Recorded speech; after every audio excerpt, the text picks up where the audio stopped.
checked and released at the Care Center, Martin Truex, Dale Earnhardt Jr., and Matt Kenseth. The restart comes this time by with 14 laps to go. A good time for our first NASCAR on Fox. Crank it up of the new year. Whoopee.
Off turn 4, 12 laps to go when they come to the line. 4-time leading 5-time. Those are the number of championships for Jeff Gordon and Jimmy Johnson running 1-2. 3-time right with him, Tony Stewart. Yep, 3-time sitting there with them, and that's a Hendrick parade right now. And I thought that we might start to see if teammates are going to help teammates. Now's the time to do it. Dick Berggren. With Kevin Harvick, such a wild ride. Did you not know you were on fire? I knew I was on fire. I just figured it would go out. But just want to thank everybody on my Budweiser Chevrolet team. They did a great job. Just gonna take a lot more patience from a lot of guys who hadn't done this before. Obviously, you can't hit guys in the left rear, and they're getting big runs, and there's 2 pedals in that thing. So you just got to keep them off the left rear, and we'll have a little different strategy next Sunday. I can tell you that. Harvick, you smell like smoke. Mike. Thank you, Dick. 7-car breakaway at the front, 3 wide behind them. And Brad Keselowski in the midst of that second pack had a little discussion. Are there really only 4 cars left? No, I'd say there's 2, 4, 6. There's only 7 in your mirror, and I'd say 5 of them are decent. So 13 quality cars left, approximately? Yeah, we're definitely every car in front. Yeah, I got what you're saying. 10-4. Not as many as there were a while ago, but still 15 cars on the lead lap. Keselowski and his teammate Allmendinger been hanging around the back of the pack for a while, but we're coming down toward 10 laps to go. 1 lap from now, go time. I think what you see is what you're going to get until we get down to about 3 to go, when somebody thinks they can push for 3 laps. When you look at our top 7 drivers right now that's lined up, look at the driver at the back of that pack right there, Denny Hamlin. And at 11, he was a lap down. He was involved in that crash on lap 8, got the free pass, and there he is back with the lead group. Hamlin, the only driver to ever win the Bud Shootout as a rookie. It's kind of Darian Grubb-like, isn't it? I mean, you think about Tony last year at Martinsville, and think about some races where they were out to lunch, but they fought, worked, got themselves back in the hunt. Yeah, Darian Grubb, the championship crew chief with Tony Stewart from last year. 9 laps to go. Denny Hamlin's made up 2 laps. He's got that free pass twice to get himself back on the lead lap and into contention. Any one of those front 7 could win it. 8th place, Kyle Busch is 1.8 seconds back of the lead, and not gaining a lot of ground on the front pack as long as they remain single file. Yeah, I think as long as nobody gets hot and you don't have to pull out and cool, and they can stay kind of in single file like they are, it's really going to come down to Jimmy Johnson saying, do I want Jeff Gordon to win this race, or do I want to pull out and try to pass him? But I think we're about 4 or 5 laps away from where, you know what, you don't look at the water temperature gauge. You don't care how the car's driving. You don't care that you can't talk to another driver. Well, and I remember the guy in 3rd place saying last year, you know, he said, I run over my mom to win a race. So I'd be a little worried about that, too. Well, that 7-car breakaway, history. Kyle Busch, in 1 lap, has caught the lead pack. And, Michael, they're all together again. I knew they were going to come together at the end. Look at Kurt Busch. He's my guy. I think he can win this darn race. How much does he have to prove? How cool would it be for that young man to drive victory lane, just to put a little bit of trouble he had in the past way behind him? Yeah, Michael, his owner, James Finch, said, bring me the trophy or bring me the steering wheel. That's James Finch there, isn't it? And I love it. Well, I like Wild Thing if he can get to the front. He caught that lead pack. Can he nibble his way closer in the 18 and have a shot to win this thing? Krista.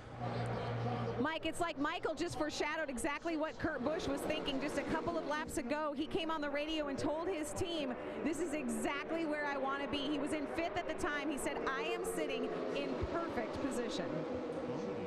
There is no question Kurt Busch is an awesome restrictor plate racer. He won this race a year ago driving for Penske. He's finished 2nd in the Daytona 500 3 times. This is like sitting at a poker table right now, and are you bluffing? What have you got? Have you got a winning hand? I tell you, as long as they stay like they are, somebody's got to make a move, and they won't make it till 3 to go. And that's 3 laps from now. 6 to go in the Budweiser Shootout of 2012. Jeff Gordon and Jimmy Johnson, the Hendrick duo. Tony Stewart with Hendrick power, as has Kurt Busch. 4 Chevrolets in front of the Ford of Marcus Ambrose and the Toyota of Kyle Busch. You got to go for it, man. At some point here, you got to go for it. I mean, what difference? You don't want to run 2nd in this race.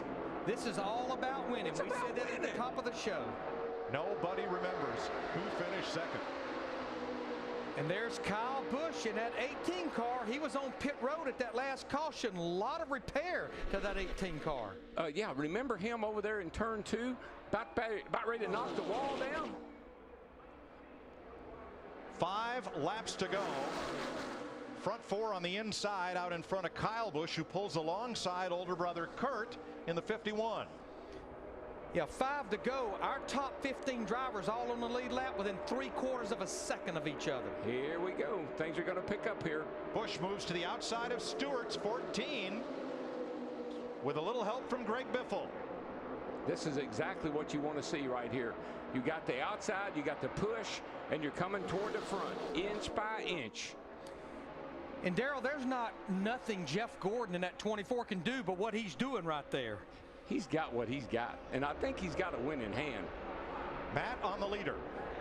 Mike, they're looking at making their move with 3 to go, meaning Jeff Gordon in the 24 and his teammate Jimmy Johnson in the 48. He's hoping for a big shove to try to go tandem. All the guys told me we can run 3 laps tied together.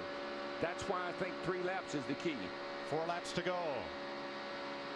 Kyle Busch with help from Biffle. Here they come up the outside. They got that outside going, and that is 2 fast cars right there and 2 hungry drivers. Yeah, I mean, the hopes would be that you can get that push with another driver and get enough lead that you then can fight it out. Did they make their move too soon? I don't know. I think the problem is Jimmy Johnson can't give Jeff Gordon the shove he needs. Ooh, a little jostling there. That's going to get. Kurt Busch comes up the inside against Stewart. Kyle Busch leads from Jeff Gordon. 3 to go. This is it, boys. Whatever you're going to do, you're going to have to do it now. Kurt to the outside behind Jeff Gordon. Jeff Gordon to the bottom. Kyle Busch trying to block. The 24 car is going to be the guy to beat. He's the man when it gets down to these end of these races. You see Ambrose in that 9. He's just pushing Kurt Busch in that 51 car now. Here comes McMurray in the 1, pushing Stewart in the 14. Now look at Jeff Gordon. He's trying to figure out, should I block, should I block, should I stay here? Here comes his teammate. Here comes some help. 2 laps to go, and Tony Stewart comes around the outside. He had help from McMurray. No longer. McMurray drops back. Gordon with Kyle Busch, and Stewart slices down in front of all of them. Tony Stewart, our current champion, trying to pick up where he left off. Look at Kyle Busch there, sideways again in that 18 car. Well, he's driving really defensively right now. He's trying to keep Jeff Gordon behind him, and Jeff is working him over. Look at that. Jeff's going to move him up out of the groove and get by him. Whoa, Busch is around. Can he save it this time? Oh, there you go. He does. He saves it. But there's a Jeff Gordon's upside down. Jeff Gordon's upside down. And Kurt Busch's car is destroyed. Oh my gosh.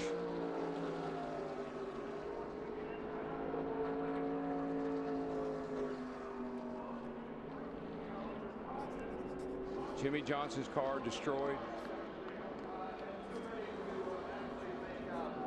Track crew quickly on the scene to aid Jeff Gordon. On the radio, he has told his team he is okay. Yeah, I see him. I think I can see him moving.